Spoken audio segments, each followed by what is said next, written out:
നമ്മളിന്നിവിടെ മീനച്ചാറാണ് വെക്കാൻ പോകുന്നത്. അതിനുവേണ്ടി നമ്മൾ 1 കിലോ മീനാണ് കഴുകി വൃത്തിയാക്കി ഉപ്പുപൊടി മഞ്ഞളും മുളകും പുരട്ടി അരമണിക്കൂർ റെസ്റ്റ് ചെയ്യാൻ വെച്ചിട്ടുണ്ടായിരുന്നേ. അരമണിക്കൂർ ഇപ്പോൾ കഴിഞ്ഞ്. നമ്മൾ അതിന് വേണ്ടിയിട്ട് കുറച്ച് വെള്ള മുളകാണ്, ഇതിനൊട്ടും എരിവില്ലാത്ത മുളകാണ്, നമ്മുടെ വീട്ടിൽ നിന്ന് പറിച്ചാണ്. പിന്നെ ഒരു 100 ഗ്രാം വെളുത്തുള്ളി, 100 ഗ്രാം ഇഞ്ചി കൂടെ മിക്സിയിലിട്ട് ചതച്ചെടുത്തതാണ്.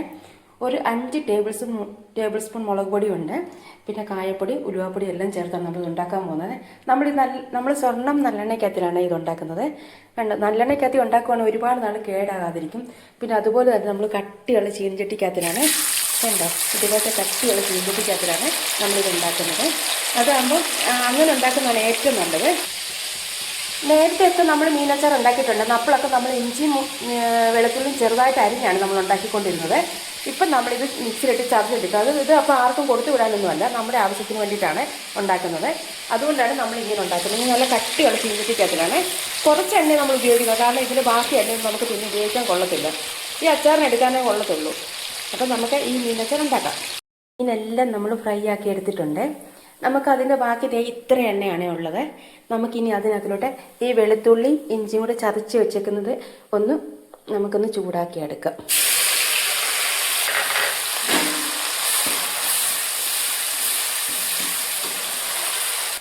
കൂടെ നമുക്ക് ഈ എടുത്ത് വെച്ചിരിക്കുന്ന മുളകും കൂടി ചേർത്താമേ. ഈ മുളകിനൊരു തുള്ളി പോലും എരിവില്ലാത്ത മുളകാണ്, നമ്മുടെ വീട്ടിലെ തന്നെ മുളകാണ്. നമ്മൾ വളരെ കുറച്ച് എണ്ണയ്ക്കകത്തിലാണ് ഈ അച്ചാർ ഉണ്ടാക്കുന്നത്. കാരണം ഇത് ഈ മീൻ വറുത്തെടുത്തത്, ബാക്കി എണ്ണയൊന്നും നമുക്കിനി വേറെ ഒന്നിനും ഇത് കൊള്ളത്തില്ല. അതുകൊണ്ടാണ് കുറച്ച് എണ്ണയ്ക്കകത്ത് ഉണ്ടാക്കുന്നത്. അപ്പോൾ നമ്മളൊരു കാര്യം പ്രത്യേകം ശ്രദ്ധിക്കണം, മീൻ നന്നായിട്ട് മൂക്കണം. ഒത്തിരി കരിഞ്ഞു പോലെ ഒരു പാകത്തിനൊക്കെ മൂക്കണം. നമ്മൾ ഈ മീൻ ചിങ്ങവനത്തുള്ള അമലെന്നുള്ളൊരു കടയിൽ നിന്നാണ് ഇത് വാങ്ങിച്ചത്. അവർ തന്നെ നമുക്കിത് കട്ട് ചെയ്ത് തരും, മുള്ളൊക്കെ മാറ്റി. നല്ലൊരു കടയാണ്. അവിടെ നിന്നാണ് നമ്മൾ എപ്പോഴും മീൻ ഇറച്ചിയൊക്കെ വാങ്ങിക്കുന്നത്. നമ്മൾ ഈ വഴറ്റാൻ ഇട്ടേക്കുന്നത് തന്നെ ഒരുപാടങ്ങ് മൂത്ത് പോകണ്ട, ജസ്റ്റ് എല്ലാം ഒന്ന് വാടിയെടുത്താൽ മതിയേ. ഇത് നമ്മൾ ഒരുപാട് നാളത്തേക്കിന് വെക്കുന്നെങ്കിലും പക്ഷേ പെട്ടെന്ന് തീരും. കാരണം ജോലിക്കൊക്കെ പോകുമ്പോഴത്തേക്കിന് എന്നും മീൻകറി ഒന്നും ഉണ്ടാക്കാൻ സമയമില്ലാത്തതുകൊണ്ടാണ് നമ്മളിങ്ങനെ അച്ചാർ ഉണ്ടാക്കുന്നത്. ഞാൻ കൂടുതൽ പ്രാവശ്യം ഇങ്ങനെ അച്ചാർ ഉണ്ടാക്കി വെക്കും. എന്താണെന്ന് വെച്ചാൽ ഇച്ചിരി മീനൊന്നും ഇല്ലാതെ ചോറിനാൻ പറ്റത്തില്ല, അതാണ് കാര്യം. വെളുത്തുള്ളി ഇഞ്ചി മുളകും എല്ലാം ഒരുമാതിരി വഴന്നിട്ടുണ്ട്. നമ്മളിങ്ങനെ ചതച്ച് വെച്ചുകൊണ്ട് എന്താ ഗുണമെന്ന് വെച്ചാൽ ഗ്രേവി നന്നായിട്ടിരിക്കുക നമ്മൾ ഈ അരിഞ്ഞ് വെക്കുന്നതിനെക്കാട്ടിൽ. അപ്പോൾ നമ്മൾ ഇതെല്ലാം ഒന്ന് വഴന്ന് കഴിഞ്ഞാണ് നമ്മൾ കറിവേപ്പില ഇടുന്നത്. അല്ലേ കറിവേപ്പില അങ്ങ് കരിഞ്ഞു പോകാൻ സാധ്യതയുണ്ട്. അതുകൊണ്ട് നമ്മൾ അത് വഴന്ന് കഴിഞ്ഞിട്ട് നമ്മൾ കരിവേപ്പില ഇടാവും, അതാണ് നല്ലത്.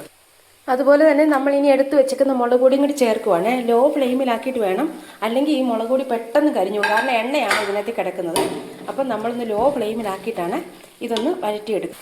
നമ്മൾ ലേശം ഉപ്പും കൂടി ഇട്ടിട്ടുണ്ട്. കാരണം ഉപ്പൊക്കെ ചേർത്തായിരുന്നു നമ്മൾ ഇത് ആദ്യമേ തന്നെ ഒന്ന് പുരട്ടി വെച്ചിരുന്നെങ്കിൽ തന്നെ നമ്മൾ ഇത്രയും പിന്നെയും ഈ സാധനങ്ങളെല്ലാം ചേർത്തില്ല. അപ്പം നമുക്ക് കുറച്ച് ഉപ്പും കൂടെ വേണം. അപ്പോൾ ഇത് നല്ലതായിട്ട് ഒന്നുകൂടെ ഒന്ന് ചൂടായിട്ട് വേണം വറുത്ത് വെച്ചിരിക്കുന്ന മീൻ. ഇനി നമുക്ക് മീനൊക്കെ ഇടാം, വറുത്ത് വെച്ചിരിക്കുന്ന മീൻ കൂടി ഇടാവേ. നമുക്കിനി ഇതിന് വേണ്ടിയിട്ട് നമ്മൾ വിനാഗിരിയാണ് ഒഴിക്കുന്നത്. ഒരു 50 ഗ്രാം വിനാഗിരിയെങ്കിലും ഇത്രയും അച്ചാറിന് വേണ്ടിയിട്ട് വേണം. നമ്മൾ ലേശം ഉലുവാപ്പൊടി ഇടുന്നുണ്ട്. ഉലുവാപ്പൊടി ശകലം മതി, ഒരുപാട് ഇട്ടാൽ കയ്പായി പോവേ. പിന്നെ നമ്മൾ കായപ്പൊടി വേണം. കായപ്പൊടി ഇച്ചിരി നന്നായിട്ട് ചേർക്കണേ, കായപ്പൊടി വേണം. ഇനി നമ്മളൊന്നും കൂടി ഒന്ന് ഇളക്കാം. കുറച്ച് വിനാഗിരി ഒഴിക്കുക, ഒരു 50 ഗ്രാം വിനാഗിരി മതിയേ. അതിനുള്ള മീനേ ഉള്ളല്ലോ. നമ്മൾ ഇത് ഇച്ചിരി ഗ്രേവി പോലെയൊക്കെ ഇരിക്കുന്നെങ്കിലും കുറച്ച് കഴിയുമ്പോഴത്തേന് ഇത് ഈ മീനിലെല്ലാം പിടിച്ച് നല്ല സെറ്റാവും. നല്ല അടിപൊളി ടേസ്റ്റാണ്. നിങ്ങളെല്ലാവരും ഇങ്ങനെ ഒന്ന് ഉണ്ടാക്കി നോക്കണേ. കാരണം എല്ലാവരും ജോലിക്കൊക്കെ പോകുന്നതാണല്ലോ. അപ്പോൾ എല്ലാവർക്കും ഇത് ഉണ്ടാക്കുന്നതുകൊണ്ട് വളരെ പ്രയോജനം ഉണ്ടാകും. അപ്പം നിങ്ങൾ നോക്ക് എൻ്റെ മീനച്ചാർ എങ്ങനെ ഉണ്ടെന്ന്.